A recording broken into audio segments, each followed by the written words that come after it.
आप सभी भक्तों का संडे क्लास में स्वागत है। मंगलाचरण से शुरू करेंगे। ओम अज्ञानतिमिरन्धस्य ज्ञानाञ्जनशलाकया चक्षुरुन्मीलितं येन तस्मै श्रीगुरवे नमः। श्रीचैतन्यमनोभीष्टं स्थापितं येन भूतले स्वयं रूपा कदा मह्यं ददाति स्वपदान्तिकां।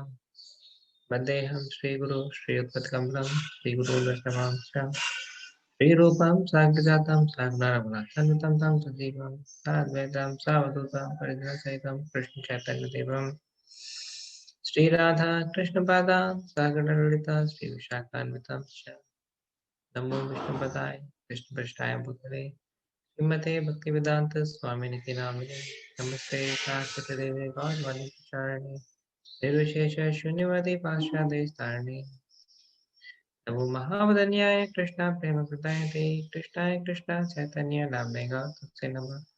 हे कृष्णा करुणा सिंधु दीनबंधु जगत्पते गोपेश गोपिकांत राधाकांत नमोस्तुते तप्तकांचन गौरांगी राधे वृंदावनेश्वरी वृषभानुसुते देवी प्रणमामि प्रिये वाञ्छा कल्पतरुश्च कृपा सिन्धुभ्यः च पतितनां पावनेभ्यो वैष्णवेभ्यो नमो नमः। श्री कृष्ण चैतन्य प्रभु नित्यानंद श्री अद्वैत गदाधर श्रीवासदि गौर भक्तवृंद हरे कृष्णा कृष्ण कृष्ण हरे हरे हरे राम राम राम हरे हरे। हरे कृष्णा। कोई तीन लोग पिछली क्लास के कोई पॉइंट बता पाएंगे क्या?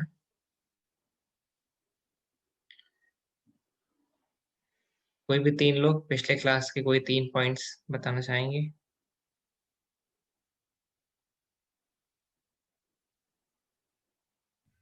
Hare Krishna Prabhu, Dandavat Pranam.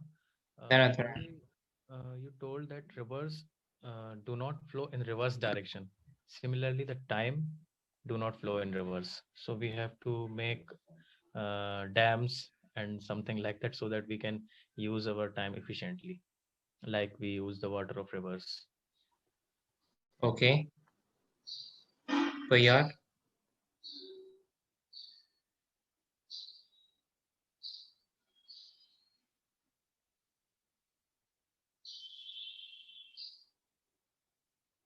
Satyanand Krishna प्रभु।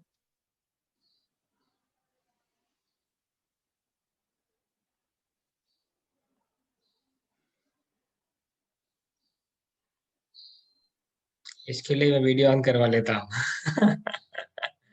नहीं तो प्रॉक्सी लग जाती है। हम लोग भी ऐसे ही करते थे ना कॉलेज के टाइम पे। प्रेजेंट हमारे लग जाते थे परंतु हम प्रेजेंट नहीं रहते थे।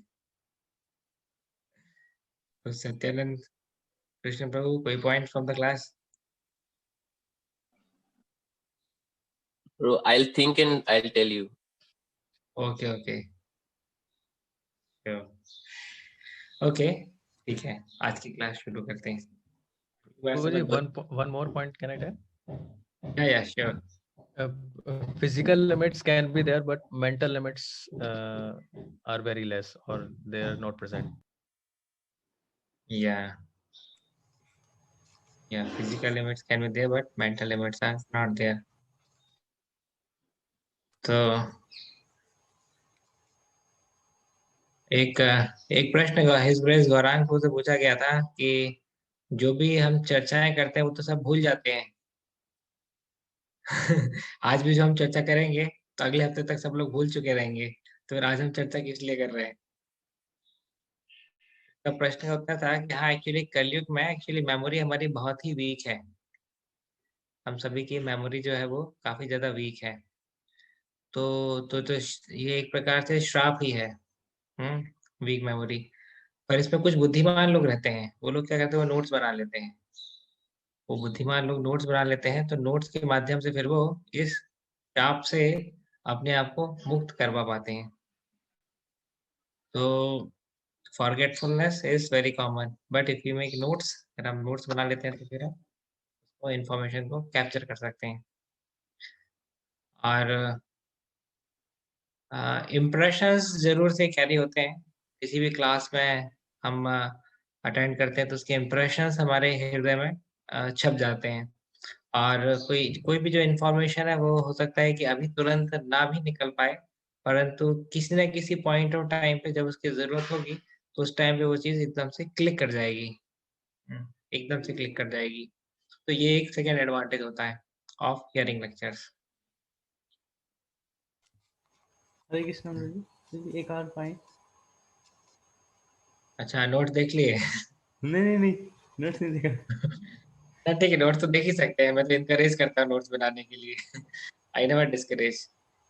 मेरे से भी कोई पूछेगा एक हफ्ते वाली पुरानी क्लास में क्या बताया था, मेरे को भी याद नहीं रहेगा। कैसे बताऊंगा भाई, इतना थोड़ी कोई मेमोरी स्ट्रांग है। पर मेरे 2000 एक्चुअली 2010 से मैंने नोट्स बनाने की अपनी आदत शुरुआत की थी।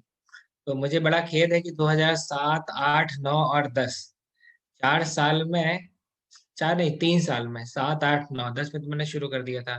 तो ये 3 साल में मैंने जो कुछ भी पढ़ाई लिखाई की, बुक्स पढ़ा कि लेक्चर सुना, तो नोट्स वगैरह नहीं बनाए, तो मैं 3 साल की मेरी रीडिंग हियरिंग जो है उसको मैं कंजर्व ही नहीं कर पाया। बड़ा दुख होता है। फिर 2010 से फिर मैंने नोट्स बना करके चीजों को लिखना शुरू किया। और अभी तो मेरे नोट्स इतने सिस्टमेटिक है कि एक एक इंफॉर्मेशन जो है वो एक सही जगह पे रख देता हूँ, मतलब। तो खिचड़ी जैसे नोट्स नहीं है कि जब हम उसको उसको एक्सेस करना हो तो एक्सेस ही नहीं कर पा रहे हैं। जैसे आपके पास 2 इंच के स्क्रू हैं, 2.5 इंच के स्क्रू हैं, 3 इंच के हैं, 3.5 इंच के हैं, 4 इंच के हैं। अब सीधे सीधे स्क्रू आप एक बॉक्स में डालते चले जाते हो, एक ही बॉक्स में सारे के सारे स्क्रूज आप डालते चले जाते हो। तो उससे क्या होता है कि जब आपको 2.5 इंच के 4 स्क्रू जब निकालने की बात आएगी, तो वो नहीं मिल पाएगा आपको आसानी से, बड़ी मुश्किल से मिलेगा क्योंकि सारी चीजें एक साथ हैं। इसी प्रकार से कई बार नोट्स भी बनाते हैं और उसको हम एक साथ ही डंप करते चले जाते हैं इंफॉर्मेशन को अपनी बुक्स में या लैपटॉप में। तो उससे एक प्रॉब्लम जो फेस करते हैं वो ये रहती है कि कभी हमको कोई पर्टिकुलर इंफॉर्मेशन अगर निकालनी है, कोई पर्टिकुलर टीचिंग निकालनी है, तो वो निकालना हमारे लिए काफी मुश्किल हो जाता है, क्योंकि वो पूरा बहुत सारे स्क्रूज में से बीच में से एक स्क्रू निकालने वाली बात है। It's difficult. तो segregation of notes is also important. खासकर जो लोग भविष्य में कभी प्रचार करेंगे, उनके लिए नोट्स का सेग्रीगेशन बहुत बहुत इंपॉर्टेंट है। नहीं तो फिर क्या है कि कोई बोलता है कभी क्लास देने के लिए तो हमको पता ही नहीं रहता क्या बोलना है। क्योंकि सारी इंफॉर्मेशन पूरी मर्ज है ना एक दूसरे में। तो टॉपिक में कोई बोलने पे कोई बोलता है, कोई वर्सेस पे बोलने के लिए भागवतम क्लास में बोलता है, तो फिर उस समय टीचर जो है वो कंफ्यूज हो जाता है। परंतु अगर सेग्रीगेशन वाला कंसेप्ट है हमारे जीवन में, तो फिर हम किसी भी समय पे एक अच्छी क्लास उस उस टॉपिक के इर्द गिर्द अच्छे कलरफुल पास टाइम्स के साथ हम बता पाएंगे। That is the beauty of segregation of notes.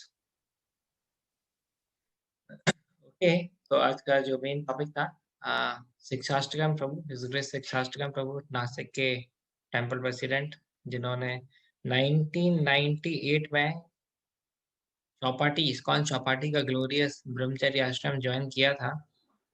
तो कैसे वो यहाँ तक पहुंचे, बीच बीच में हम और कुछ लर्निंग लेसन्स भी डिस्कस करेंगे, बट मेन थीम तो यही रहेगी। मुझे काफी मुझे काफी उत्साह या प्रेरणा मिलती है जब भी हम किसी अच्छे स्पिरिचुअलिस्ट की लाइफ हिस्ट्री के बारे में चर्चा करते हैं। अच्छा, साथ ही साथ में जिनका जिनका बैंडविड्थ अच्छा हो, मोबाइल पे इंटरनेट या लैपटॉप पे इंटरनेट अच्छा हो, वो अगर वीडियो ऑन रखेंगे तो अच्छा रहेगा। कंपलसरी नहीं है, चॉइस आपकी है। जैसे मेरे पास चॉइस है वीडियो ऑन रखने की, ऑफ रखने की, परंतु मैंने वीडियो ऑन रखने की चॉइस को एक्सेप्ट किया। Okay, so without any force और without any pressure, just a request. देखिए बृहद मृदंग प्रभु कितने सुंदर भक्त हैं, अभी आप इनको देख सकते हैं, पर पहले जब ये वीडियो ऑफ रखे थे तो आप इनको नहीं देख सकते थे। तो life of a spiritualist. Consciousness बहुत बड़ी चीज है जिसकी पावर को लोग नहीं समझ पाते हैं। Inspiration is is considered as one of the greatest driving force. Inspiration, एक सेंस ऑफ इंस्पिरेशन से बड़ा ड्राइविंग फोर्स, हाँ, मुश्किल से मिलेगा। Love is also one of the greatest driving force. Love and inspiration two are one of the great driving forces. तो किस चीज के लिए बड़ा हम इंस्पायर्ड है, ये बात है। जैसे कंस को जब पता चला कि उसकी मृत्यु का कारण देवकी के गर्भ से उत्पन्न 8वां शिशु होगा, तो कंस किस चीज के लिए इंस्पायर्ड था? वो देवकी को किल करने के लिए इंस्पायर्ड था। Correct, that was his inspiration. जब परीक्षित महाराज को पता चला कि 7 दिन में आपकी मृत्यु होने वाली है, 7 दिन में आपकी मृत्यु हो जाएगी, तो परीक्षित महाराज किस चीज के लिए इंस्पायर्ड थे? वो इस चीज के लिए इंस्पायर्ड थे कि एक व्यक्ति जिसकी 7 दिन में मृत्यु होने वाली है, उसकी ड्यूटी क्या है, वो जानने के लिए इंस्पायर्ड थे। करेक्ट। तो हम देख सकते हैं कि दो दो व्यक्ति जिनको इंफॉर्मेशन मिली, उनके रिएक्शंस किस प्रकार से थे। देखिए, कर्ज देने वाले श्रृंगी के पीछे नहीं भागे परीक्षित महाराज। हाँ, कर्ज देने वाले श्रृंगी के लिए नहीं। कहीं होता है ना कि जिसकी वजह से हमारा नुकसान हुआ, हम सोचते इसको तो हम नहीं छोड़ेंगे। है ना, जिसकी वजह से हमको नुकसान हुआ, इसको तो हम कदापि नहीं छोड़ेंगे। तो दिस इज अवर मेंटालिटी। परंतु परीक्षित महाराज ने सोचा नहीं कि अभी किसकी वजह से हमारी 7 दिन में मृत्यु होने वाली है। उन्होंने कहा कि एटलीस्ट अभी हमको डेडलाइन क्लियर है, अभी हमको देखना चाहिए कि 7 दिन में हमको करना क्या चाहिए। तो कॉन्शियसनेस मैटर्स अ लॉट। तो इसी प्रकार से हिज ग्रेस शिक्षाष्टकम प्रभु जब भक्तों के संपर्क में आए, एयरफोर्स में थे। हाँ, एयरफोर्स में फाइटर पायलट।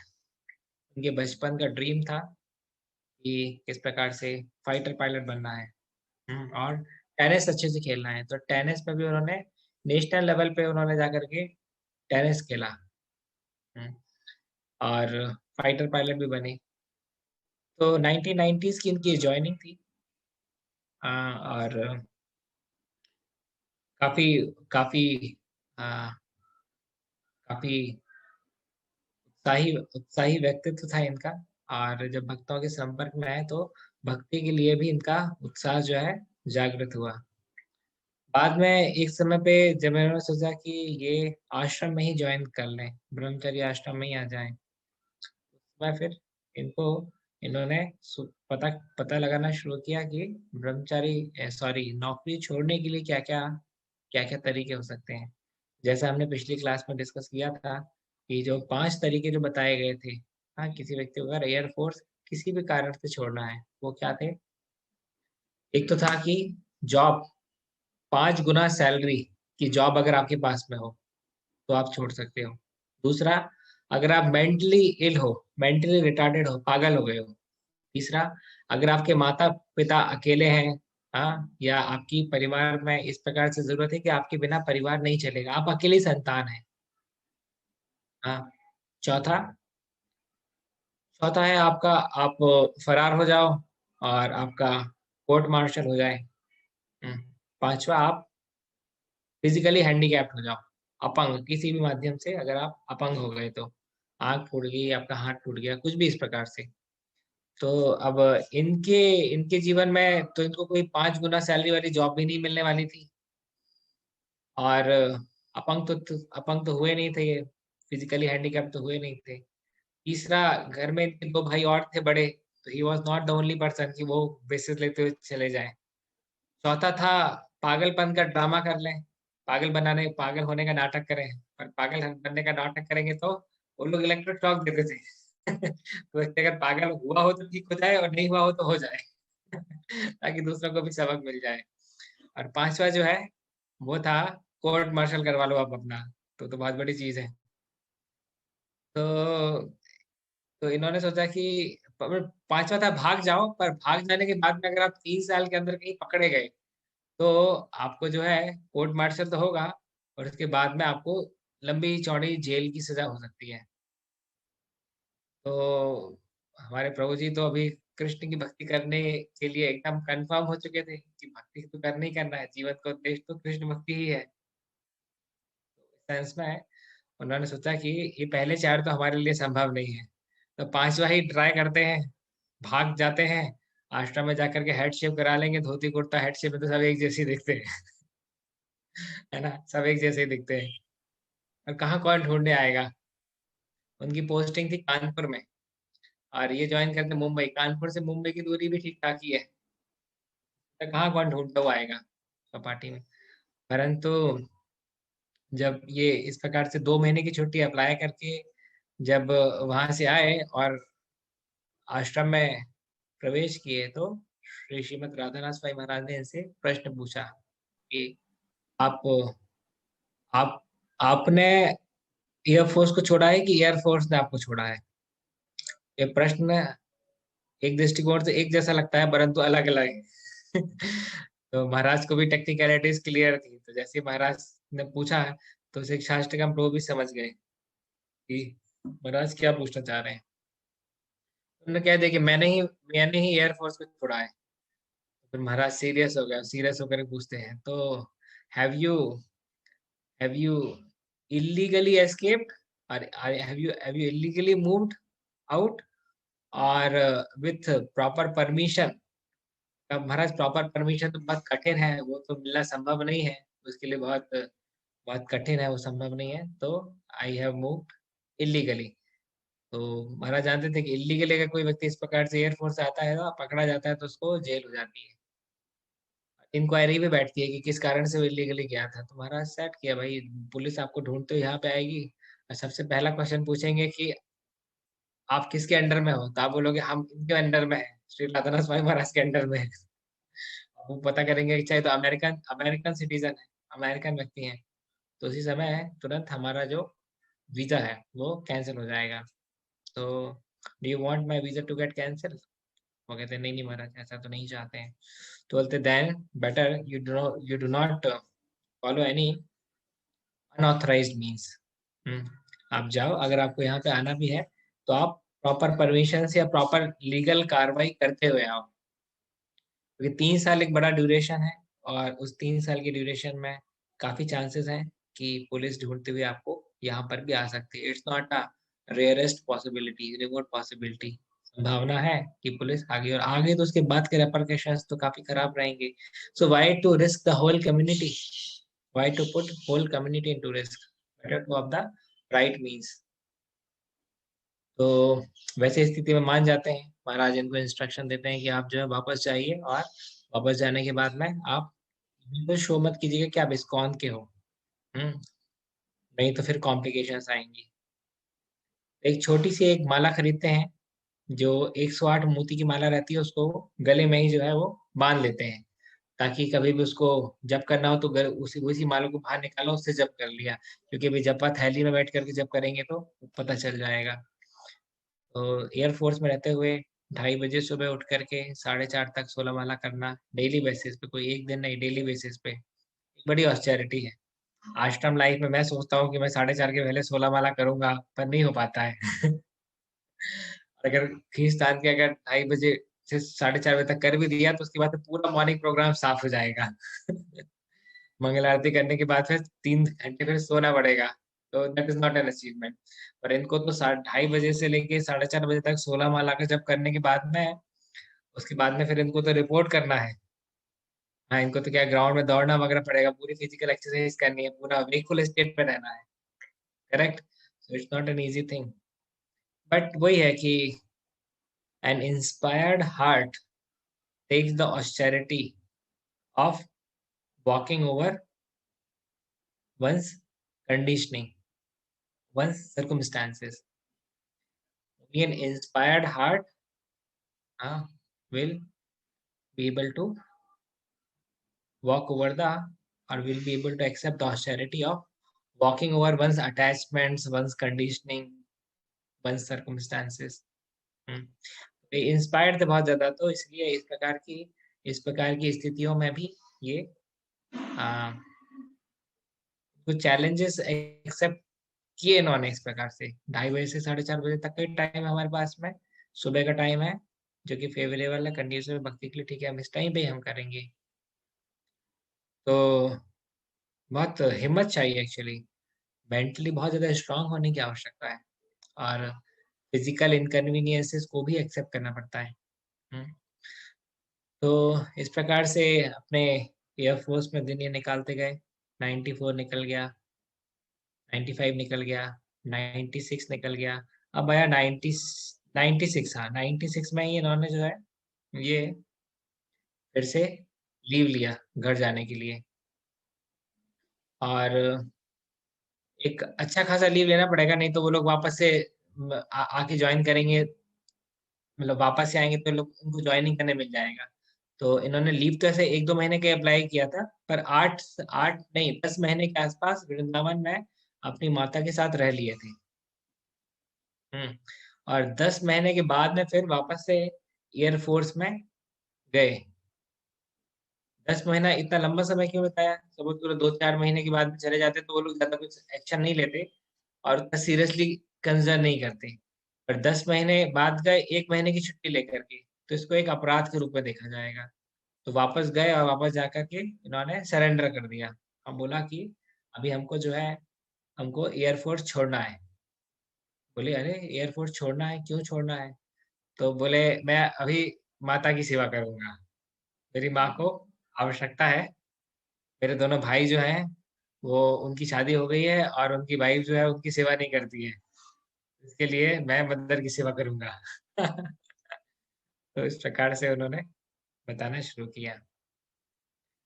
बट ये इतना इन लोग को कोई वैलिड रीजन नहीं समझ में आया। जो इनके ऑफिशियल्स थे एयरफोर्स में, उनके उतना वैलिड रीजन समझ में नहीं आया। बोले मदर की जस्ट सेवा करनी है तो इसके लिए तुम एयरफोर्स छोड़ दोगे, जिसको इतनी मेहनत से व्यक्ति ज्वाइन करता है। तुम्हारी पगार जो है आज के समय में 45,000 रुपये महीना है। 45,000 रुपये महीना मतलब 96 में आप समझ सकते कितना पैसा हुआ आज से 25 साल पहले। तो बोले किसी की सैलरी 45,000 रुपये महीने है, तुम एयरफोर्स में हो, तुम्हारा पूरा जीवन जो है वो सुखमय जाएगा। तो तुम मदर की सेवा करनी है तो मदर को यहाँ शिफ्ट कर लो, क्या समस्या है? अपने साथ ही शिफ्ट कर लो। बोले नहीं नहीं, वो मदर मानती नहीं, वो बोलती है, मैं तो वृंदावन में ही रहूंगी। अच्छा, तो तुम्हारी मदर का डिटर्मिनेशन है कि वृंदावन में रहेगी, इसलिए तुम एयरफोर्स की नौकरी छोड़ दोगे? बोले हाँ। तो बोले ठीक है, तो एक काम करो, मदर को एक कोई बाई वगैरह होती है, पेड बाई लगा दो। हाँ, उसको ज्यादा पैसा दे देना तुम, ताकि वो तुम्हारी मदर की सेवा करेगी और तुम एयरफोर्स में कंटिन्यू करो। बोले नहीं नहीं भाई, वो सही से सेवा नहीं कर पाएगी, मेरे को ही सही से सेवा करना पड़ेगा। तो शादी कर लो, शादी कर लो, क्या समस्या है? शादी कर लो, तुम्हारी वाइफ जो है वो तुम्हारी मदर की सेवा करेगी, बीच बीच में तुम घर होते आना। बोले नहीं नहीं, दोनों भाइयों ने तो शादी किया और उनकी वाइफ तो बिल्कुल सेवा नहीं की, तो फिर मैं रिस्क क्यों लूं? दोनों भाइयों ने शादी किया पर उनकी वाइफ ने सेवा नहीं दिया, तो फिर मैं तो क्यों रिस्क लूं इस प्रकार से? मेरी वाइफ भी नहीं करेगी तो इसलिए मैं ही सेवा करूंगा। तो रीजन तो उनका वैलिड नहीं लग रहा था, पर चूंकि काफी डिटरमाइंड थे इसको लेकर, अपने इरादे को लेकर के, तो इन्होंने कहा ठीक है, इंक्वायरी बैठा दी जाए। तो वो इंक्वायरी चलते चलते तक ही, हाँ 4 महीना 5 महीना निकल गया, जब तक इनको जो है बोला कि इनको लॉकअप में रहना पड़ेगा जब तक। तो 4 से 5 महीने इस प्रकार से ये लॉकअप में कंटिन्यू किए। अभी अभी जैसे पहले तो एयरफोर्स में थे तो मेस में प्याज लहसुन मिलता था, तो इस कारण से खुद ही खिचड़ी बना करके खाना शुरू कर दिए थे। एक कुकर ले आए थे और सब्जी वगैरह तो मैस से मिल जाती थी, तो खिचड़ी बना बना के खा लेते थे। परंतु अभी प्रिजन हाउस में कहाँ किसी से बोलेंगे कि हमारे लिए कुकर लाओ और सब्जी लाओ, और हम क्योंकि बिना प्याज लहसुन के खाते हैं इसके लिए। भाई प्रिजनर हो ना आप। आप कैदी हो ना, आपके लिए थोड़ी कोई इतना अरेंजमेंट करेंगे। तो श्री लाथनाथ स्वामी महाराज से पूछ करके गए थे कि ऐसी कुछ स्थिति आएगी तो हमको करना क्या है। तो महाराज ने कहा था ठीक है, कोई दिक्कत नहीं है, प्याज लहसुन में अगर खाना पड़ा तो खा लेना, केवल वेजिटेरियन फूड लेना, नॉन वेज मत लेना। You can take vegetarian food. Present कहाँ से क्या डिमांड करेगा आप, स्वाभाविक सी बात है ना। It's very easy to understand. तो तो पहले दिन ही इनके पास में जो जो सबसे पहले दिन का केस है, सबसे पहले दिन इनको जो रखा गया तो वो उसमें चिकन लाए, चिकन खाने के लिए। अब इन्होंने कहा नहीं नहीं ठीक है, मुझे भूख नहीं है। तो बोले नहीं नहीं, तुम तो खाना पड़ेगा। वो एक्चुअली एयरफोर्स की जो मैच थी ना, अब पहले दिन ही जब ये गए थे तो पहले दिन तो लॉकअप में भी इनको नहीं डाला था ना, खाली इनको बांध करके रखा था, पकड़ के रखा था एक रूम में, एक रूम में ही वहीं पे लॉक कर दिया था।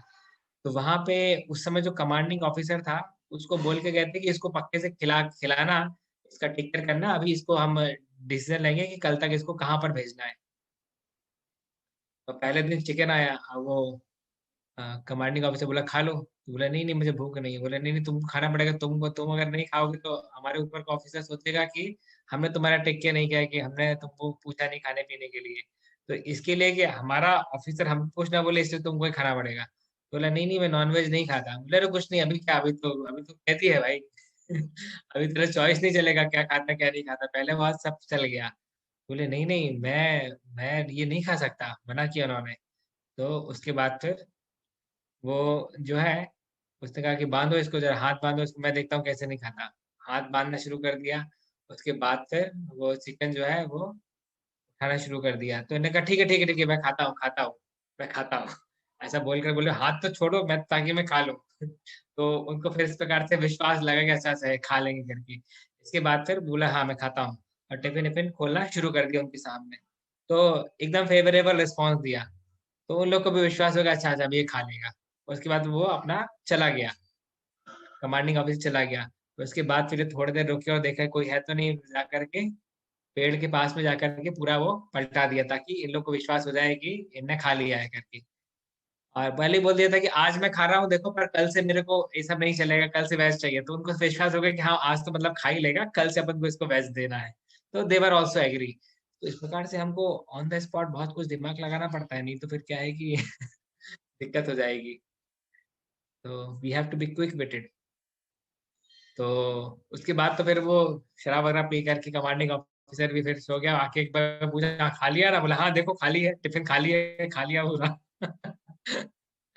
बाद में फिर कौन देखता है, वो तो पेड़ के पास था तो कोई कुत्ता उठा करके खा ही लिया होगा। हाँ कोई नहीं। तो इसके बाद में फिर इनको जो है उसमें सेल में रखा, हाँ प्रिजन सेल में रखा, और वहां पर फिर इनको इनको वहीं पे रखा गया। तो वहां पे फिर खाने के लिए कुछ नहीं करते थे, रोटी ले लेते थे और कुछ सलाद वगैरह कुछ रहता था, ऐसा कुछ ले लेते थे। वो उनकी एयरफोर्स की जेल थी, नॉर्मल प्रिजन हाउस नहीं था, एयरफोर्स की जेल थी। तो वहां पर जो भी इनको वेज आइटम मिलता था, वहाँ प्रयास करते थे बिना कोई प्याज लहसुन का ही कुछ मिले, क्योंकि उस समय तक दीक्षा हो चुकी थी इनकी। तो already got initiated. This is 1997 ना। तो दीक्षा हो चुकी थी, तो कारण से ये आता तो वेस्ट था, उसमें भी अपना दिखते थे क्या चीज बिना विदाउट ओनियन गार्लिक वो ले लेते थे। और इस प्रकार से जीवन यापन इनका चल रहा था। और अभी शुरुआत में तो थोड़ी बोरियत भी थी, क्योंकि दिन भर अभी कितना चैटिंग करेंगे भाई, कि 32 माला कर लिया आपने, 64 माला कर लिया, पर उसके बाद भी तो समय कहाँ कटे। पूरा दिन भर तो आपको एक सेल के एक कमरे के अंदर रहना है ना। 64 माला करने के बाद क्या इतना कोई अपना हरिदास ठाकुर जैसा टेस्ट भी नहीं है कि 192 में माला खींच दे तो एक समय के बाद फिर बोर भी हो जाते हैं। तो थोड़ा सा बोरियत सा भी महसूस करना इन्हें शुरू किया। तो इसके बाद फिर उनको याद आया कि इन्होंने लॉ में पढ़ा था कि लॉ है कि कैदी अगर कुछ स्पिरिचुअल बुक्स अगर पढ़ना चाहे या कुछ ज्ञानवर्धक बुक्स पढ़ना चाहे तो अलाउड है। तो इन्होंने जो है वो वृंदावन से श्रीमद् भागवतम मंगवाया था। हम्म। और 4 महीने के अंतराल में 2 बार श्रीमद् भागवतम कंप्लीट कर दिया था। 4 महीने के अंतराल में 2 बार श्रीमद् भागवतम कंप्लीट, क्योंकि वो कुछ काम ही नहीं, खाली चैंटिंग करना है और भागवतम पढ़ना है, और कोई काम ही नहीं है ना। तो कितना कितना फास्ट कंप्लीट किया, 2 बार पूरा भागवतम पढ़ डाला। अच्छा ये एक्चुअली मैंने 2 पार्ट को मिक्स कर दिया है।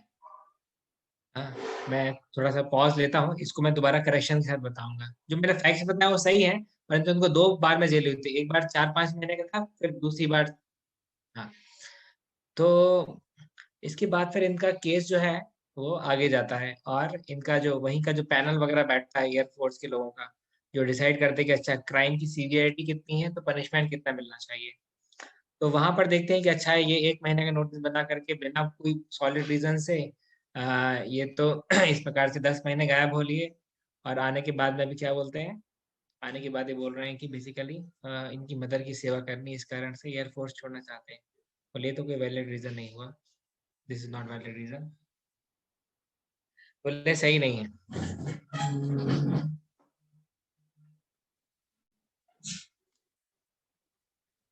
तो इस प्रकार से इनको भी एक लॉयर दिया गया है ना, जो कि इनके केस पे बात करेगा। एक एयरफोर्स से था, इनके विपक्ष में था। हरे कृष्णा।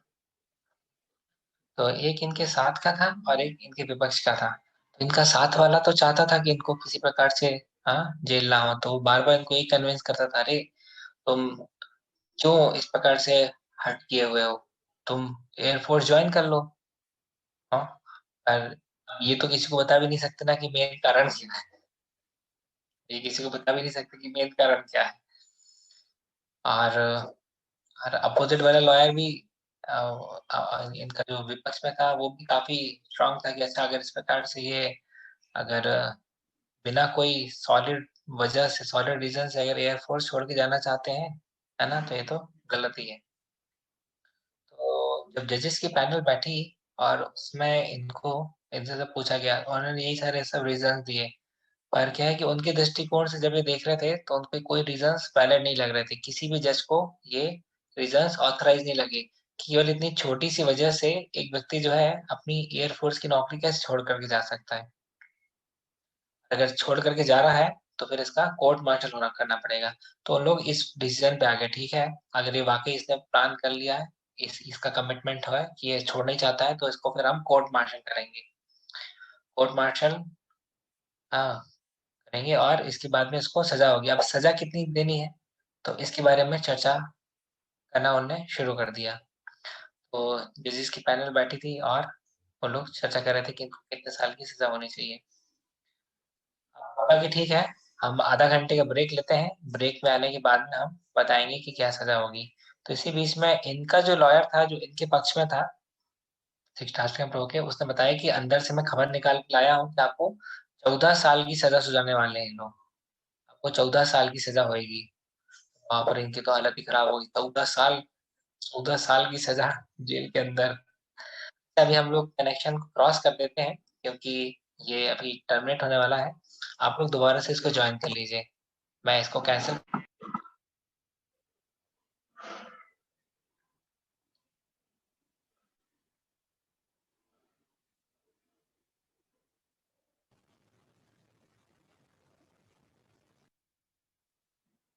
ठीक है, लगभग लगभग सभी ने ज्वाइन कर लिया है। तो इनके लॉयर ने कहा कि भाई तुमको अगर 14 साल की सजा हो जाती है तो तुम तो वैसे ही 14 साल तक तुम्हारी माता की सेवा नहीं कर पाओगे जो तुम करना चाहते हो, है ना। तुम ही बोल रहे हो ना कि तुमको तुम्हारी मदर की सेवा करनी है, इस कारण से तुम एयरफोर्स छोड़ रहे हो, तो 14 साल तो तुम्हारे ऐसे ही निकल जाएंगे। तो तुम एक काम करो, तो अभी अभी जो है आर्मी एयरफोर्स फिर से ज्वाइन कर लो, फिर बाद में तुम देखना कि तुम्हें कैसा क्या करना है। क्यों? क्योंकि अगर अगर कोर्ट मार्शल अगर एक्सेप्ट कर लेते हो और ये सजा एक्सेप्ट कर लेते हो तो वैसे तुम्हारा पर्पस तो सर्व नहीं होने वाला। इस प्रकार से वकील ने इनको बताया। तो इनकी तो हालत खराब हो गई थी सुनकर के कि अच्छा 14 साल तक मुझे जेल में रहना है। किसी किसी व्यक्ति ने कोई क्राइम कर ही दिया हो, कोई मर्डर कर ही दिया हो, उसके बाद में तो उसके पास ऑप्शन नहीं रहता, पर इनके पास तो ऑप्शन है ना, 14 साल की सजा एक्सेप्ट करें या तो फिर वापस से एयरफोर्स ज्वाइन करें। बहुत बड़ी पजल इनके सामने है। तो बोले उस समय तो कुछ याद नहीं आ रहा था, खाली नमस्ते नरसिंहाया चलना शुरू हो गया। नमस्ते नरसिंहाया प्रहलाद लाद दाहिने। क्या करें क्या करें, क्योंकि देखिए ऐसी स्थिति में डिसीजन मेकिंग बहुत कठिन हो जाती है। हम्म, तो इसके बाद में फिर जजेस के सामने आए और जजेस ने कहा कि हम आपको एक लास्ट मौका देते हैं। हाँ, आप एक काम कीजिए, हमने सजा तो आपकी तय कर ही ली है कि आपको देना है, यानी वो 14 साल।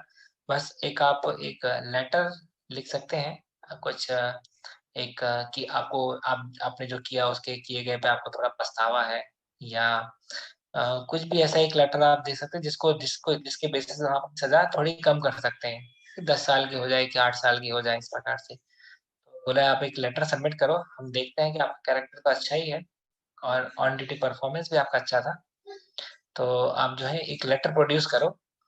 तो इनको फिर लेटर लिखने के लिए दिया जाता है, हाँ, 15 मिनट का समय ऐसा। तो फिर ये लेटर लिखते हैं, काफी अच्छा लेटर लिखते हैं, लिखने में काफी अच्छे थे।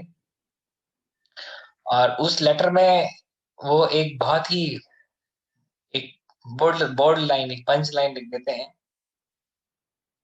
वो लाइन क्या थी कि जिस माता ने मुझे मेरे हाँ हमारे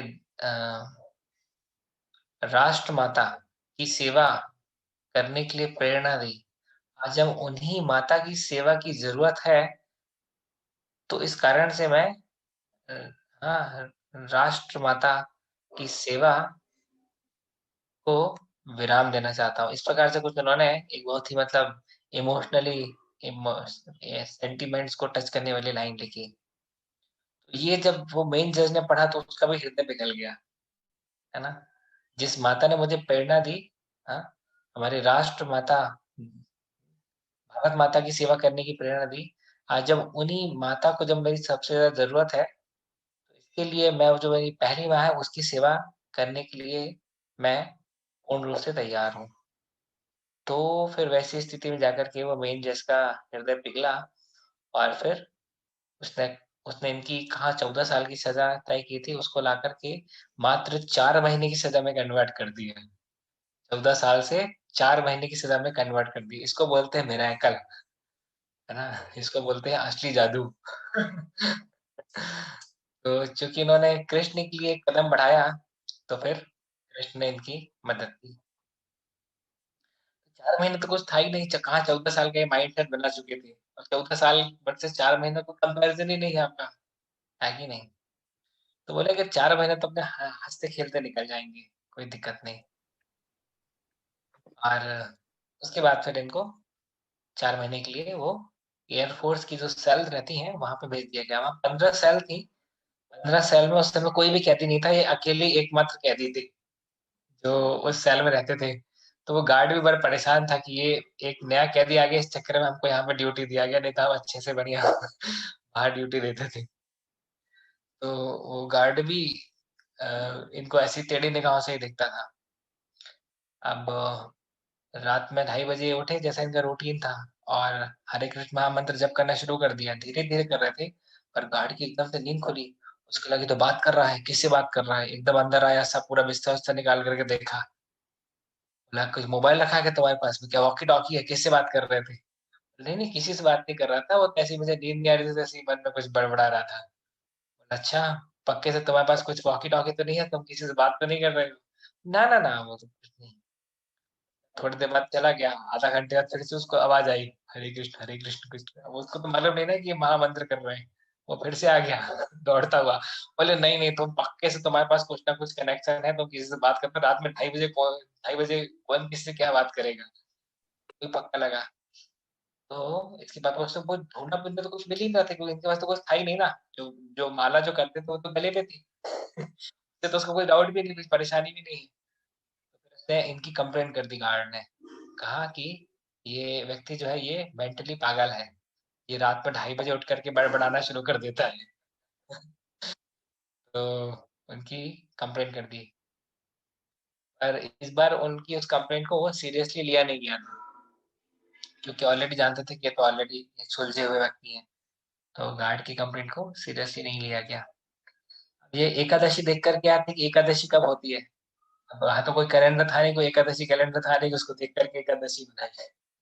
तो उनने तारीख के हिसाब से पता कर लिया था कब-कब एकादशी होगी, उस हिसाब से इनने अपना कैलकुलेशन बैठा लिया था माइंड में।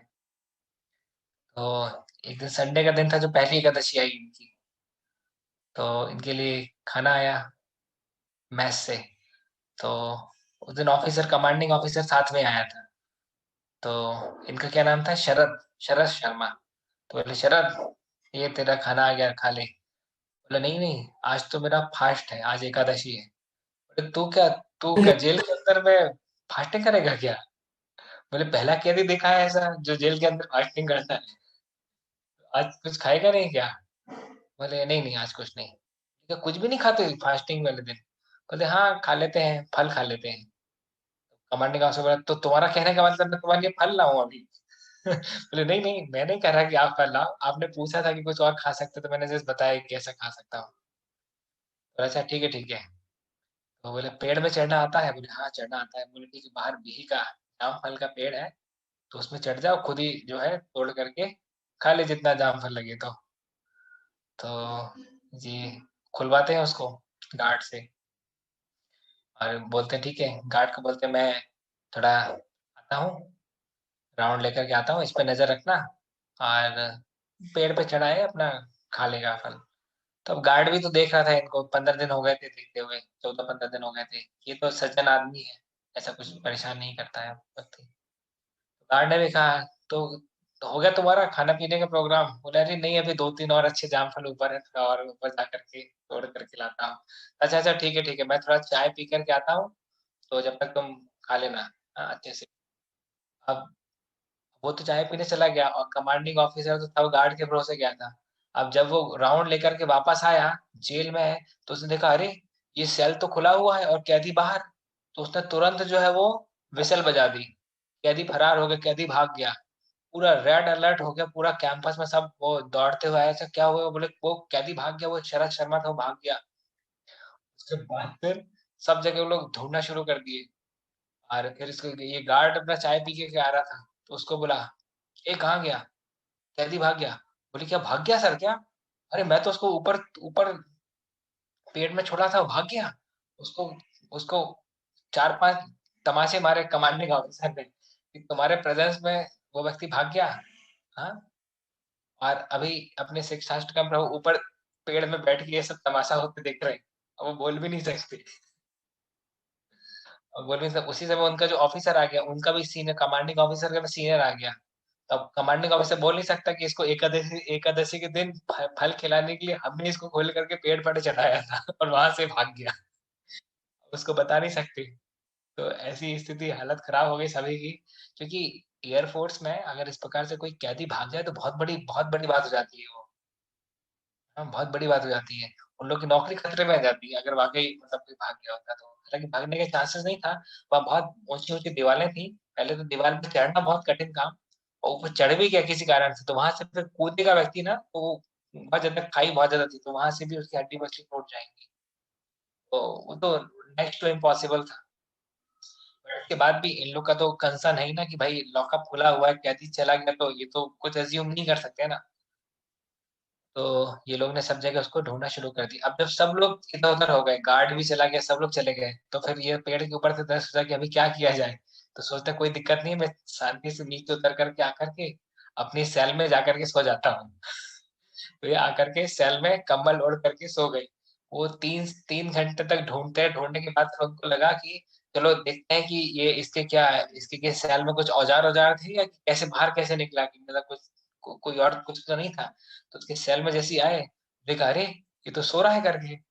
तो जगाए इनको और बोले, "हे! तुम अंदर ही थे?" बोले, "हाँ, मैं तो अंदर ही था, सो रहा था।" उसके बाद फिर कमांडिंग ऑफिसर को पकड़े, "ये तुमने क्यों खबर फैलाई कि कैदी भाग गया?" तो थोड़ा-सा कमांडिंग ऑफिसर को डाँटा उनके सीनियर ने, उसके बाद फिर बोला, "अच्छा ठीक है, अच्छे से ड्यूटी करना।" चला गया। फिर बाद में कमांडिंग ऑफिसर धीरे से आकर के बोलता है, "अरे शरद, तुम सेल के अंदर ही थे क्या?" तो अब ये बोलते हैं, "क्या हुआ सर, क्या हुआ? कुछ गड़बड़ हो गई क्या?" बोले, "नहीं, कुछ नहीं, कोई गड़बड़ नहीं, सो जाओ तुम, सो जाओ।" इस प्रकार से इनके कैद के दिन निकले। हाँ, इसके बाद फिर जो 4 महीने का समय था, यहीं पे इन्होंने जो है श्रीमद् भागवतम सेट जो है वृंदावन से बुलवाया था। कमांडिंग ऑफिसर फेवरेबल था, तो उसने पूछा कि मैं कुछ कुछ तुम्हारी मदद कर सकता हूँ? तो बोले, "हाँ, हमको जो है श्रीमद् भागवतम पढ़ना है, तो वो आप अगर ले आएँगे वृंदावन से।" तो उन्होंने कहा, "ये तो हमारे रूल्स में ही है कि किसी प्रिज़नर को अगर बुक पढ़नी है, तो वो तो हमारे उसमें है, रूल्स के अंदर में है, तो ब्रेक नहीं करना पड़ेगा रूल।" तो जाकर के इनको भागवतम दिया, दिन-रात इन्होंने श्रीमद् भागवतम पढ़ाई किया और 4 महीने में 2 बार Srimad Bhagavatam with purport, translation purport सब कुछ श्लोक ट्रांसलेशन परपोर्ट पूरा कंप्लीट किया। एक्स्ट्रा राउंड्स भी करते थे। साधना वो स्टैंडर्ड वही मेंटेन किया, 2:30 बजे से लेकर के 4:30 बजे तक 16 माला का जप करना। तो देखिए, जब आप भगवान के लिए इतनी हेवी-हेवी प्राइस पे करने के लिए तैयार होते हैं ना, तो फिर भगवान के लिए आप निजी सर्कल में जाते हैं, इंटरनल सर्कल में जाते हैं। हुँ, ये मेन बात है। आप देख सकते हैं आज नासिक में इस्कॉन नासिक 2005 में खुला था। आज वहाँ पे 1000 कांग्रीगेशन डिवोटीज़ हैं जो 16 माला का जप करते हैं। कितनी बड़ी बात है। इस प्रकार का एक प्रचारक जब निकल जाता है तो इतना विध्वंसकारी प्रचारक फिर वो बनता है कि फिर उसकी क्षमताओं को आप नाप नहीं सकते, माप नहीं सकते। तो कृष्ण के लिए जितनी कोई हाई प्राइस पे करेगा, उतना कृष्ण उसे रेसिप्रोकेट भी करेंगे। इसी बीच में इनका क्या था कि सुबह और शाम 2 टाइम पे इनको बाथरूम जो है वो जाने के लिए खोलते थे, थोड़ा टाइम आधा घंटा ऐसा। तो एक बार इनको शाम के टाइम में थोड़ा यूरिन पास करने के लिए थोड़ा प्रेशर हुआ, तो ये आवाज लगा रहे थे गार्ड के लिए, पर गार्ड तो बाहर था, ठंड का समय था, वो तो धूप ताप रहा था और पी करके बैठा था। दोनों कमांडिंग ऑफिसर और गार्ड दोनों ही शराब पी करके बाहर धूप ताप रहे, धूप सॉरी आग में आग के पास बैठे थे, शराब पी रहे थे। तो जैसे ही इन्होंने अंदर से आवाज लगाई और बाहर तो उनको आवाज सुनाई नहीं दी, शायद शराब नहीं पिए होते तो सुनाई दे भी जाता। शराब के नशे में कहाँ फर्क पड़ता है, नशे में थे दोनों। तो इन्होंने काफी काफी जोर जोर से ताला पकड़ करके जोर जोर से हिलाया उसको, ताकि इन लोग आवाज तो पहुंचे कम से कम, तो ये लोग खोल दे ताकि ये यूरिन पास करने के लिए बाथरूम तक चले जाए। जोर जोर से ताला को उनने बजाया, तो ताला खुल करके हाथ में आ गया। और ताला खुल करके हाथ में आ गया, इनको लगा कि अरे अभी ये लोग देखेंगे तो बोलेंगे ताला तोड़ दिया, इसने भागने का प्रयास किया। तो क्या करें, तो सबसे पहले तो जाकर सोचा चलो सबसे पहले तो यूरिन पास करने जाते हैं, इसके बाद में देखते हैं क्या करना है। तो यूरिन पास करने गए और फिर खुद ही अपने हाथ में ताला लेकर के बाहर निकले।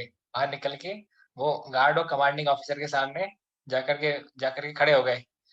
पहले तो उन लोग को समझ में नहीं आया चल क्या रहा है। है, उसके बाद तो देखा कि कैदी बाहर खड़ा है, उसके हाथ में ताला है, तो पूरा नशा उतर गया उनका। जितना नशा किए थे पूरा नशा उतर गया। बोलते तू बाहर कैसे, पिस्तौल बाहर निकाल लिया, गन पॉइंट पे ले लिया, बाहर कैसे? बोले नहीं नहीं, मैं आपको बताने के लिए तो आ रहा हूँ, ये ताला था टूट गया। ताला टूट गया, ताला कैसे टूट गया? अब बोला वो मुझे कैसे मालूम, मैं तो बजाया उतने में ही टूट गया। तो उसको फिर चौकीदार को चल गई, कैसा ताला लगाते हो तुम, ताला बजाने में टूट जाता? बोले आप लोग तो लेते हो ताला, वही तो लगाता हूँ, अपने घर से थोड़ी खरीद के लाता हूँ। अच्छा अच्छा ठीक है ठीक है, तो कल ताला बदल देना और आज अभी इसको जा करके साइकिल ला के बंद करो वहीं बैठ करके, तुम निगरानी रखना करके। हालांकि इनका व्यक्तित्व इतना अच्छा था कि सभी को विश्वास था, पर ऐसी इंसिडेंसेस तो फिर भी कंफ्यूज कर ही देते हैं। तो इस प्रकार से इनकी जेल की जर्नी जो है आगे चली। और भी इंसिडेंसेस हैं। एक मुसलमान जो था, खान करके, एक एयरफोर्स में था, वो भी जब अपने घर गया हुआ था, तो उसके दोस्त ने पिक्चर देखने के लिए उसकी गाड़ी ली थी, बाइक ली थी, बोला पिक्चर देख कर के आना है, तुम बाइक दो। तो ये जो एयरफोर्स में भी ये जो ऑफिसर था खान, तो इसने अपने मित्र को बाइक दे दी।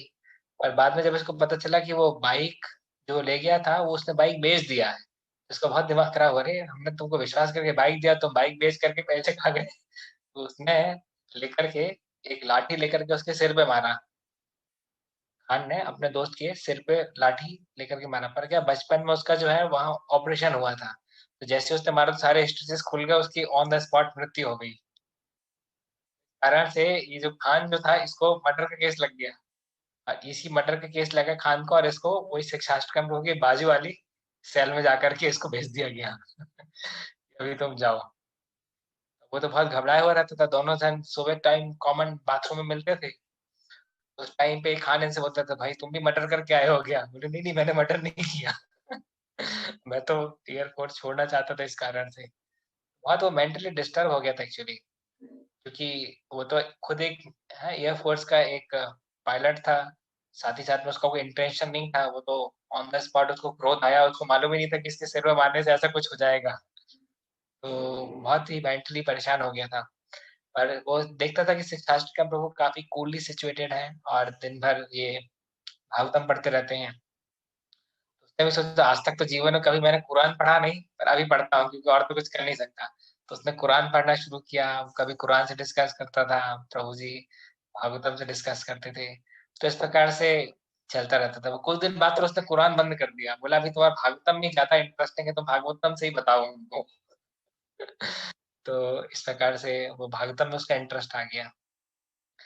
बाद में फिर उसको बड़े प्रिजन में शिफ्ट कर दिया था, क्योंकि उसको मर्डर का केस था ना। बाद में उसका क्या हुआ प्रभु को भी पता नहीं चला। तो प्रभु जब अकेले थे तो केवल एक खाली स्क्विरल गिलहरी थी, वही उनकी कांस्टेंट कंपेनियन थी, जो कि आ जाती थी और प्रभु उसको थोड़ा सा कुछ रोटी का टुकड़ा कुछ खाने का दे देते थे, और वो भी खा करके वहीं बैठी रहती थी। भागवतम पढ़ते थे तो वो भी भागवतम सुनती रहती थी। तो बोले केवल एक ही कंपेनियन थी, वो स्क्विरल गिलहरी, जो कि मेरे साथ में जेल में मेरे साथ में थी। तो इस प्रकार से फिर उनका 4 महीने का ड्यूरेशन पूरा हुआ। जनवरी 1998 जनवरी में ये रिलीज हुए जेल से, और 20 जनवरी 1998 में इन्होंने चौपाटी मंदिर ज्वाइन किया, और इसके बाद तो एकदम डेडिकेटेड कमिटेड ब्रह्मचारी के रूप में आगे बढ़ते ही चले गए, बढ़ते ही चले गए। क्यों हमने बेसिकली इनकी स्टोरी डिस्कस की, क्योंकि हमको शास्त्रिक एग्जाम्पल्स भी चाहिए और हमको प्रेजेंट एग्जाम्पल्स भी चाहिए, हमारा भक्ति के प्रति जो कमिटमेंट है उसको बढ़ाने के लिए। हमारा खुद का भक्ति के प्रति कमिटमेंट बढ़े, इसको बढ़ाने के लिए हमको ऐसे बहुत सारे एग्जाम्पल्स, पास्ट टाइम्स, स्टोरीज की हमको आवश्यकता पड़ती है। क्योंकि क्या होता है कि मटेरियल एलिमेंट्स, मटेरियल कॉन्शियसनेस हमेशा ही हमारे हमारे स्पिरिचुअल कॉन्शियसनेस पे ओवर पावर होने का प्रयास करती है। भौतिक चेतना आध्यात्मिक चेतना को ढकने का प्रयास करती है। तो जब हम इस प्रकार के पास टाइम सुनते हैं तो हमारी आध्यात्मिक चेतना जो है वो भौतिक चेतना को ढक देती है। तो इसलिए हमको इस प्रकार से श्रवणम जो है हमारे जीवन में काफी जरूरी है। तो जैसे हम देखते हैं कि अच्छा इनके जीवन में इतना कमिटमेंट था, हमको लगता है हम भी थोड़ा अपना कमिटमेंट तो बढ़ा ही सही। कोई व्यक्ति कृष्ण के लिए इतना कुछ कर सकता है तो अपन भी तो थोड़ा बहुत कुछ करें ही सही। इस प्रकार से हमारे अंदर प्रेरणा प्रेरणा का संचार होता है, इसलिए हमको इस प्रकार से श्रवणम की आवश्यकता है। तो ये मैंने आपको बहुत ही मतलब बहुत ही क्लासिकल ज्वाइनिंग का मैंने केस बताया। ऐसे और भी केसेस हैं, परंतु इनका केस काफी यूनिक है, क्योंकि इवन इस्कॉन इस्कॉन संस्था में भी इस प्रकार से एयरफोर्स, मिलिट्री, नेवी से छोड़ करके आने वाले व्यक्ति जो है वो बहुत ही कम है संख्या में, बहुत ही कम है। तो अभी एक हमारे यहाँ मनोहर चैतन्य प्रभु है ना, मनंजय नाम था उनका, वो अभी इसरो इसरो छोड़ करके आए हैं। इसरो में साइंटिस्ट थे, जूनियर साइंटिस्ट थे। वहां से अभी इस्कॉन उद्यान ब्रह्मचर्य आश्रम तक का सफर तय किया। तो उनका भी सैक्रिफाइस काफी ग्लोरियस है। बोलते हैं जो व्यक्ति जितना कुछ कृष्ण के लिए त्यागता है ना, उतना वो उन्नति भी कर पाता है। देखिए जैसे सबसे पहले जब मैंने अपनी सुबह की नींद को त्यागा था और सुबह जल्दी उठना शुरू किया था, तो उस समय एक कृष्णा कॉन्शियस एलिमेंट को मैं सेंस कर पा रहा था। तो इसी प्रकार से जब भी हम कृष्ण के लिए छोटी छोटी ऑस्टेरिटीज की हैं, त्याग किया है, तो हमने एक एक एलिमेंट को सेंस किया है। तो ये हमारे लिए इस प्रकार से पंख फड़फड़ाने के समान है। जैसे है ना, चील है, गिद्ध है, जब वो पंख इस प्रकार से फड़फड़ाते हैं तो वो ऊपर की तरफ जाते हैं, फिर पंख नहीं फड़फड़ाते हैं तो नीचे आना शुरू कर देते हैं। तो हमको सततम प्रयास करना चाहिए कि कैसे हम ज्यादा से ज्यादा वो चीजें जो हमारे लिए उपयोगी नहीं है, लाभदायक नहीं है, उनको कैसे धीरे धीरे एक एक करके हम जो है उनको सेक्रीफाइस कर सकें। जैसे किसी को 1 घंटे टीवी देखना ही देखना है एक दिन में, तो अगर वो 45 मिनट वो टीवी देखने वाले सेक्रीफाइस कर देता है और किसी कृष्ण कॉन्शियस एक्टिविटी में अपने को लगा देता है ना, 1 घंटे की जगह 15 मिनट टीवी देखता है, तो इससे क्या होता है बेसिकली वो एक लेवल अहेड ऊपर उठ जाता है भक्ति में। हम्म तो सरेंडर की क्या डेफिनेशन है? Accepting favourable, rejecting unfavourable. जितनी मात्रा में हम जो भक्ति के लिए प्रतिकूल चीजें हैं उनको छोड़ते चले जाते हैं और भक्ति में जो अनुकूल चीजें हैं उनको ग्रहण करते चले जाते हैं, ये हमारी शरणागति का लक्षण है, डेफिनेशन है। डेफिनेशन तो क्लियर है, अभी हमको हमारे टाइम, प्लेस, सर्कमस्टेंसेस के हिसाब से देखना पड़ेगा कि कितना हम इसको अप्लाई कर सकते हैं अपने जीवन में। अप्लाई करते टाइम पे हमको whimsically नहीं होना चाहिए, नहीं तो समस्याएं और उत्पन्न होती हैं। अगर हम परिवार में रहते हैं तो परिवार के साथ के लोगों को भी हमको साथ में लेकर के चलना पड़ता है। हम एकदम से अपने नियम कायदे कानून दिखाना शुरू करेंगे तो वहाँ पे इम्बैलेंस शुरू हो जाएगा। बट मेंटल लेवल पे हमको उन चीज़ों से डिटैचमेंट कल्टीवेट करना चाहिए जो भक्ति के लिए प्रतिकूल है ना? पहले हमको मेंटली उनको गिव अप करना चाहिए, फिर धीरे-धीरे कृष्ण की कृपा से फिजिकली भी गिव अप करने की सुविधाएँ हमारे पास आ जाएँगी। हुँ। तो इस्कॉन एक ग्लोरियस मूवमेंट है, यहाँ पे बहुत सारे डेडिकेटेड गृहस्थ हैं, जैसे हिज ग्रेस आनंद वृंदावन प्रभु, पिछले 30 साल से वो गृहस्थ आश्रम में हैं और वो ऐसे गृहस्थ हैं जैसे कई ब्रह्मचारीज़ भी इंस्पिरेशन लेते हैं, मेरे जैसे। बहुत ही डेडिकेटेड गृहस्थ हैं।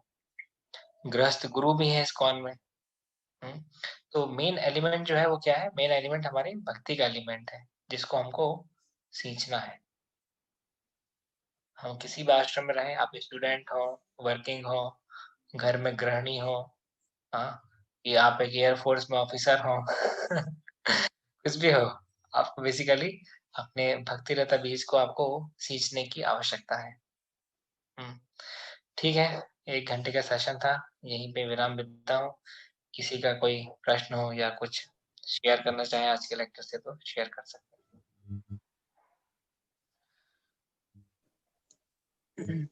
हरे कृष्णा प्रदीप, आदान प्रणाम Hare Pradeep. Krishna. Yes.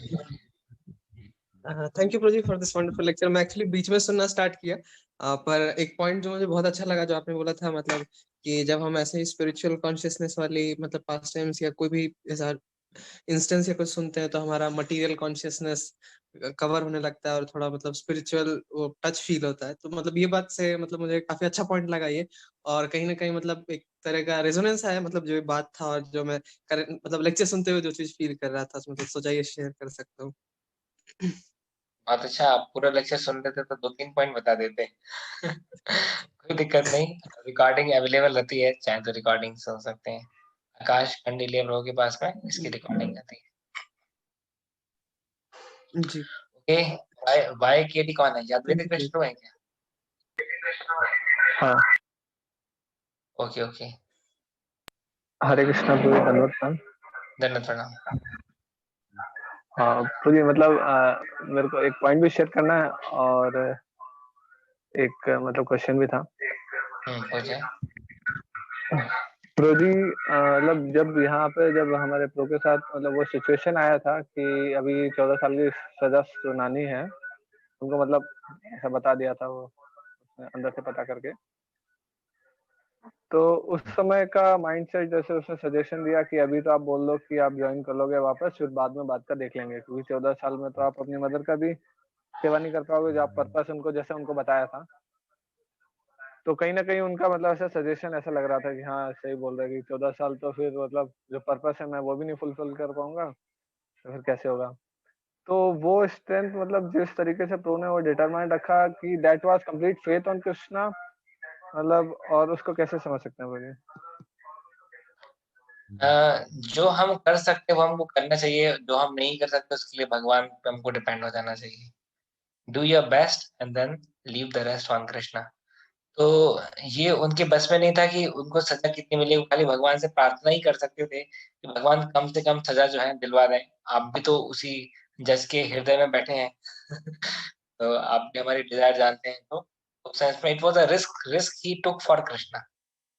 It was a kind of risk he took for Krishna, no doubt about it. हाँ, देखिए हम सभी लोग तो कभी ना कभी रिस्क लेते हैं ना। जैसे कोई व्यक्ति जमीन खरीदता है तो उस जमीन की कीमत कई बार बहुत कम भी हो जाती है, पर हम रिस्क लेते हैं कि नहीं लेते हैं? पैसा अपना खर्च करते हैं ना। आप एरोप्लेन में चल रहे हो तो एरोप्लेन तो क्रैश होते हैं, ट्रेन में चलते हो ट्रेन के भी एक्सीडेंट होते हैं। तो वी आर ऑलवेज, जैसे हम घर से एक कदम भी बाहर निकालते हैं ना तो हम रिस्क ले ही रहे हैं बेसिकली।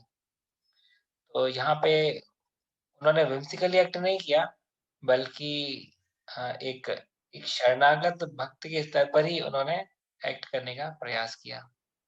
तो उनके तो बस में नहीं है।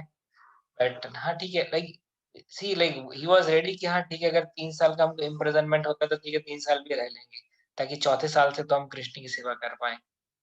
और ये कृष्ण की एक्स्ट्रा मर्ज़ी थी कि 4 महीने में ही मतलब वो चीज़ निकाल दी।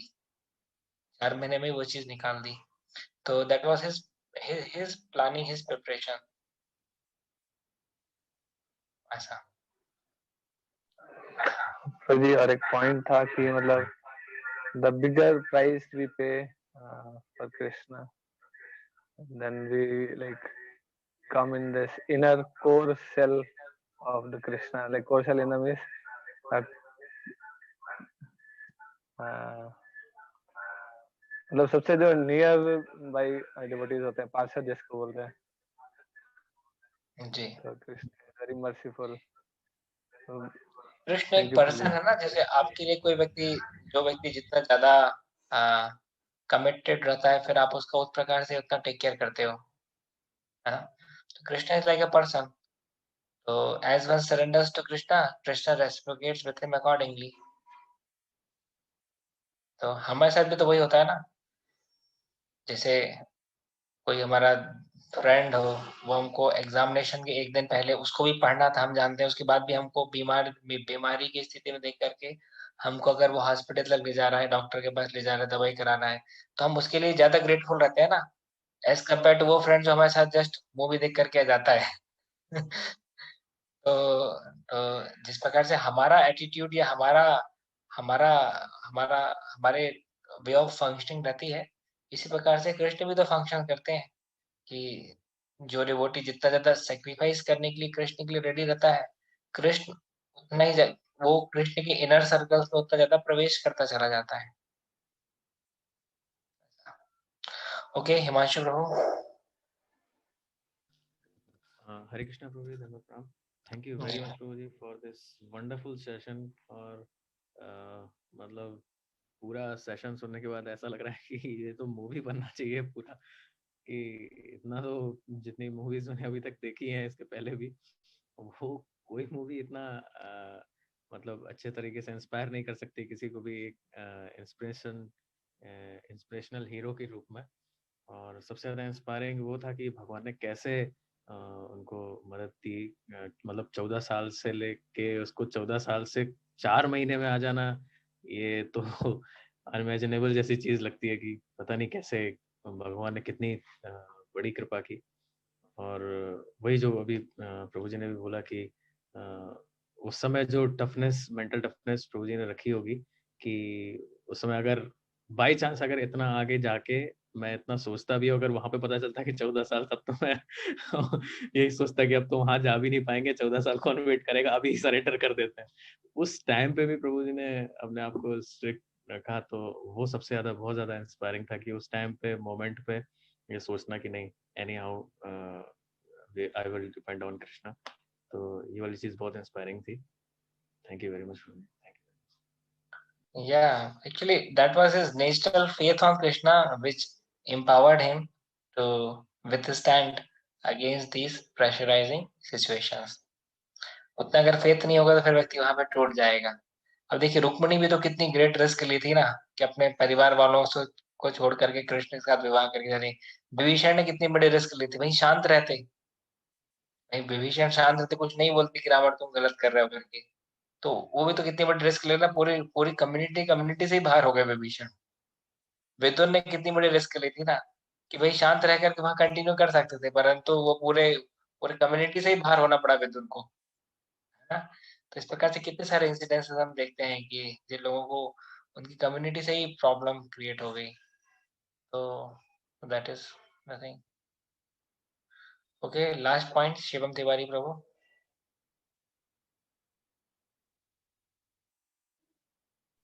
Hare Krishna Prabhuji, Dhanavad Pranam. Hare Krishna.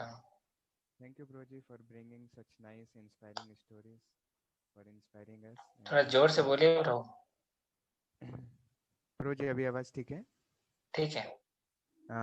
Thank you Prabhuji for like bringing such nice stories and inspirational life experiences of the devotees Prabhuji. So like it was really very inspiring. Like my yes, some days before my sir was also like little disturbed, my senior in office. So like he was disturbed because some like vendor which he was connected to, so like they did something and they rejected the contract. So like he was saying to me that why it is happening to me, like out of two vendors cancel that. So like I also got some I tell him about some people situation whom I know. So I told him about their situation, and then he told yes, yes, and we don't have any problem like that. So then he felt very relieved, as you like yesterday also told about the point of comparison. So in that way, like he felt very relieved. And similarly today, Proji, we got so much inspiration uh, for continuing in our spiritual life, learning that our situation is much better than it can be. Yeah, from many other devotees who have done so much. Thank you, Proji. Thank you. Hare Krishna. ठीक है, 12:37 हो गए हैं। हम आज की session को यहीं पे विराम देंगे। जगत गुरु श्री प्रभुपाद की, अनंत कोटि वैष्णव वृंद की, गॉड प्रेमानंदे।